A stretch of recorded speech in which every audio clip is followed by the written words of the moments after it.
देखिए, बताइए आज कहाँ पढ़ेंगे हम?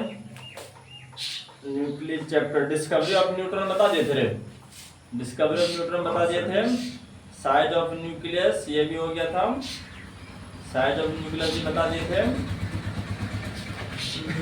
मास एनर्जी इक्विवेलेंट या आइंस्टाइन का ये भी बता दिए थे। न्यूक्लियर बाइंडिंग एनर्जी, तो चलो अब इसके बाद binding energy per nucleon.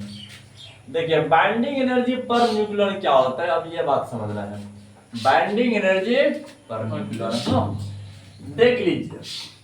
Binding energy per nucleon, binding energy per nucleon. हाँ, अब जानते हो कि न्यूक्लियन क्या चीज होता है। न्यूक्लियस में जो जो पार्टिकल रहे, आखिर कौन कौन रहेगा? न्यूट्रॉन रहेगा और प्रोटॉन रहेगा। तो इन दोनों को कहते हैं न्यूक्लियन। क्या कहते हैं? न्यूक्लियन। और टोटल नंबर ऑफ न्यूक्लियन को मास नंबर कहते हैं। क्या कहते हैं? मास नंबर, क्योंकि मास तो वही बनाता है कि नहीं? प्रोटॉन बनाते हैं और न्यूट्रॉन बनाते हैं, है कि नहीं?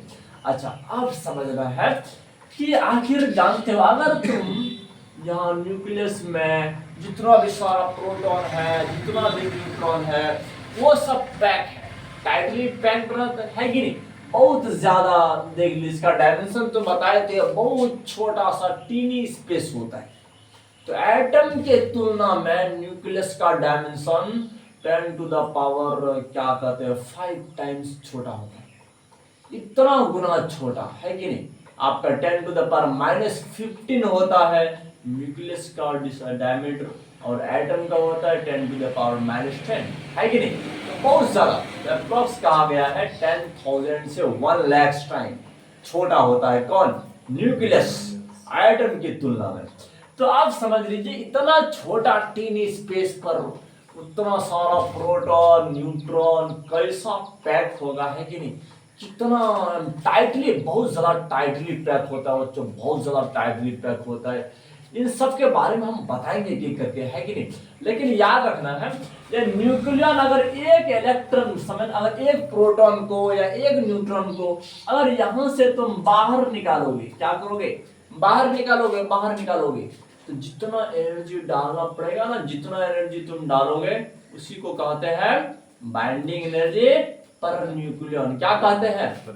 Binding energy per nucleon. याद रखना बच्चों, जितना भी तुम एक्स्ट्रा एनर्जी प्रोवाइड कर रहे हो किसी भी एक न्यूक्लियन को फ्री करने के लिए, कहां से? न्यूक्लियस से फ्री करने के लिए तुम जितना एनर्जी सप्लाई कर रहे हो उसी को कहते हैं बाइंडिंग एनर्जी पर न्यूक्लियन कहते हैं हम। तो अब देख लीजिए, मतलब कि अगर टोटल, हाँ, तो और इसके बाद क्या बताए थे?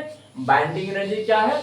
मतलब न्यूक्लियस को जो पैक कर रहे थे, पैक है ना रे, जितना तुम एक्स्ट्रा एनर्जी प्रोवाइड कर रहे थे, जो मास का डिफरेंस था कि नहीं, मास का डिफरेंस जो निकाल रहे थे हम लोग, क्योंकि इंडिविजुअल अगर मास निकालोगे तो ज्यादा निकल जाता है, अगर स्पेक्ट्रोस्कोपिक से अगर न्यूक्लियस का मास निकालोगे कम निकलता है कि नहीं? और जितना मास का डिफरेंस होता है उसी को क्या बोल रहे थे? Mass defect. क्या बोल रहे थे? Mass defect. और वो मास डिफेक्ट, जितना मास कम हुआ तो वो मास अब कहां गया? बाहर निकल गया। किस फॉर्म में? एनर्जी के फॉर्म में। तो जितना एनर्जी बाहर निकाला मास को घटाने में, उसी को कहते हैं बाइंडिंग एनर्जी। क्या कहते हैं? Binding energy.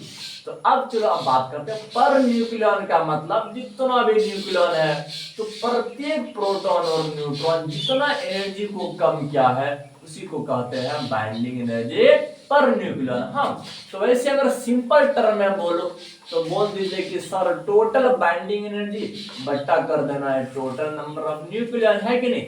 देखिए, जिससे डिवाइड कर दिया जाता है ना, उसका एक का वैल्यू निकल जाता है कि नहीं? तो याद रखना है, देख लीजिए। हाँ, तो टोटल, देखिए total binding energy, total binding energy per unit, देख सकते हो, पर यूनिट मास नंबर, मतलब कि अगर तुम टोटल बाइंडिंग एनर्जी को मास नंबर से डिवाइड कर दोगे, टोटल न्यूक्लियन के नंबर से डिवाइड कर दोगे, तो प्रत्येक न्यूक्लियन का निकल जाएगा, प्रत्येक न्यूक्लियन का निकल जाएगा, है ना रे। तो समझना, उसी को क्या कहते हैं, बाइंडिंग एनर्जी पर न्यूक्लियन कहते हैं। क्या कहते हैं, बाइंडिंग एनर्जी पर न्यूक्लियन। और टोटल नंबर ऑफ न्यूक्लियन को ही क्या कहते हैं, मास नंबर कहते हैं। क्या कहते हैं, मास नंबर। याद रखना है, ये जो टॉर्न देख लीजिए, इसी को कहते हैं, याद रखना है, बाइंडिंग एनर्जी पर न्यूक्लियन। इसी को क्या कहते हैं, बाइंडिंग एनर्जी पर न्यूक्लियन। इसी को कहते हैं binding energy per nucleon. Sir एकदम बहुत अच्छा लगा सुनने में, है कि नहीं। बच्चों याद रखना, इसको किस लेटर से दिखाते हैं, binding energy per nucleon, EBN, है ना रे बच्चे, बी फॉर बाइंडिंग एनर्जी और पर न्यूक्लियन। हाँ, तो समझना, देख लीजिए, इसका फॉर्मूला बहुत सिंपल होता है। बाइंडिंग एनर्जी हो गया, देख लीजिए, तो यहाँ पर कैसे करोगे, बाइंडिंग एनर्जी बट्टा टोटल नंबर ऑफ न्यूक्लियन, जिसे क्या कहते हैं, मास नंबर कहते हैं, है कि नहीं। कैसे, तो या तो तुम दूसरा टर्म में ऐसे भी लिख सकते हो, दूसरा टर्म में तुम ऐसे भी लिख सकते हो, टोटल एनर्जी रिक्वायर्ड, ऐसे लिख सकते हो, total energy required, total energy required to free a nucleon, to free a single nucleon. याद रखना बच्चों, एक न्यूक्लियन को फ्री करने के लिए तुम जितना एनर्जी डालोगे ना न्यूक्लियस में, उसी को कहते हैं बाइंडिंग एनर्जी पर न्यूक्लियन। हाँ, याद रखना है, total energy required to free a single nucleon, to free a single nucleon को फ्री करने के लिए कहां से करना है, फ्रॉम न्यूक्लियस से। कहां से, न्यूक्लियस से। अगर न्यूक्लियस से कोई भी एक प्रोटॉन को या एक न्यूट्रॉन को निकालने में तुम जितना एक्सटर्नल एनर्जी दे रहे हो, उसी को कहते हैं बाइंडिंग एनर्जी पर न्यूक्लियन। क्या कहते हैं, बाइंडिंग एनर्जी। ये सब बात को याद रखना, ये सब बात को याद रखना है, देख लीजिए। हाँ, तो ये आपका दूसरा वाला डेफिनेशन हो गया, वो आपका पहला वाला हो गया, है कि नहीं। ये दूसरा वाला से हमारा फॉर्मूला निकल गया है कि नहीं, और वो पहला वाला समझने के लिए है। हाँ, तो चलो अब इसके बाद समझना, ये जो बाइंडिंग एनर्जी पर न्यूक्लियन होता है ना, ये मेगा इलेक्ट्रॉन वोल्ट में होता है। किसमें, मेगा इलेक्ट्रॉन वोल्ट में। मतलब एनर्जी बहुत ज्यादा होता है, बहुत ज्यादा लगता है कि नहीं। तो मेगा तुम समझ रहे हो, देख लीजिए क्या कहते हैं, जनरली तो इलेक्ट्रॉन वोल्ट में मेजर क्या होता है, इलेक्ट्रॉन की एनर्जी को, है कि नहीं। जैसे हम बताए थे ना, -13.6 इलेक्ट्रॉन वोल्ट, क्या कहते हैं, -3.4 इलेक्ट्रॉन वोल्ट करते थे ना रे, हमेशा इलेक्ट्रॉन वोल्ट में। इस पर भी मेगा लग गया, बहुत टाइटली बाइंड होता है बच्चों न्यूक्लियस में, है कि नहीं, बहुत टाइटली बॉन्ड होता है। अरे रदरफोर्ड तो ऐसा बात कह दिए थे ना, we can not extract any nuclear. तो मतलब बच्चों किसी भी न्यूक्लियर को हम बाहर नहीं निकाल सकते हैं, कि नहीं, ऐसा बात कर दिए थे। बाहर निकालने वाला तो क्या होता है, इलेक्ट्रॉन रहता है, इसको तुम बाहर से निकाल सकते हो, है कि नहीं। लेकिन प्रोटॉन और न्यूट्रॉन को इसमें कोई उम्मीद नहीं रखना है, वो बहुत टाइटली बॉन्ड होता है ना रे। हाँ, लेकिन कंडीशन रहे, अगर वो न्यूक्लियर अनस्टेबल रहे, अपने आप निकालता हो, तब तो निकल ही रहा है, थोड़ा जरूरत क्या है कि नहीं। तो याद रखना, देख लीजिए, तो ये आपका बाइंडिंग एनर्जी पर न्यूक्लियन हो गया। तो याद रखते, छोटा छोटा बात बताते हैं। बाइंडिंग एनर्जी पर न्यूक्लियन जो होता है, EBN जो होता है, इज मेजर्ड इन, इसको जो मापा जाता है ना, आपको बता देते हैं, मेजर्ड इन, किसमें मापा जाता है, मेगा इलेक्ट्रॉन वोल्ट में। मतलब कुछ ज्यादा एनर्जी होता है कि नहीं, इलेक्ट्रॉन की कंपैरिजन में 10⁻⁶ टाइम ज्यादा है कि नहीं। तो याद रखना बच्चों, बहुत ज्यादा होता है, ये सब बात को याद। हाँ, लेकिन ये जो बाइंडिंग एनर्जी पर न्यूक्लियन है, तो एक तो मेगा इलेक्ट्रॉन वोल्ट में मापा जाता है, और जानते हो यह कुछ कॉन्स्टेंसी दिखाता है, कांस्टेंट वैल्यू। हाँ, अगर मास नंबर 30 से 170 के बीच में रहे, कहां से कहां, 30 से 170 के बीच में रहे ना, binding energy per nucleon approx constant होता है। क्या होता है, अप्रॉक्स कांस्टेंट होता है, मतलब 8.75 मेगा इलेक्ट्रॉन वोल्ट। कितना होता है, 8.75 मेगा इलेक्ट्रॉन वोल्ट होता है।